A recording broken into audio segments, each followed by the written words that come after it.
ہمارے لوگوں کو ڈرایا دھمکایا جا رہا ہے۔ صاف شفاف انتخابات کرانا الیکشن کمیشن کی ذمہ داری ہے۔ تحریک انصاف کے رہنما بیرسٹر گوہر نے الیکشن کمیشن پر الزامات کی بھوچال کر دی۔ کہا کہ ہم سے ہمارا انتخابی نشان تک چھیننے کی کوشش کی گئی۔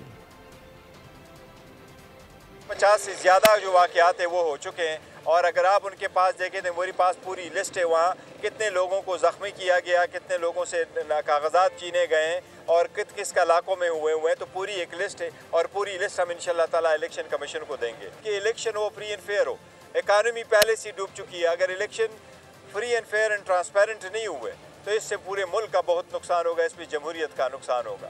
25 کروڑ عوام جن کی ایک نمائندہ پارٹی ہو اس کے نشان نہیں لے سکتے، یہ بہت بڑا ظلم ہے، زیادتی ہے، یہ غیر قانونی ہے۔ اور یہ آرڈر ابھی نہیں، یہ سپریم کورٹ 1964 میں مولانا مودودی کے کیس میں کہہ چکی ہے، تو اس وقت سے آج تک یہی قانون آ رہا ہے کہ آپ پولیٹیکل پارٹی سے اگر نشان لیں گے تو پریکٹیکلی آپ نے پولیٹیکل پارٹی کو ڈیزالو ہی کر لیا، جو کہ قانون میں صرف اور صرف سپریم کورٹ کر سکتی ہے۔ ان کے مطابق کسی بھی اور ادارے کے پاس یہ اختیار نہیں ہے۔ سپریم کورٹ کا کہنا یہی ہے کہ پولیٹیکل پارٹی سے نشان لینا انفیکٹ یہ ڈیزولوشن کی طرح ہے۔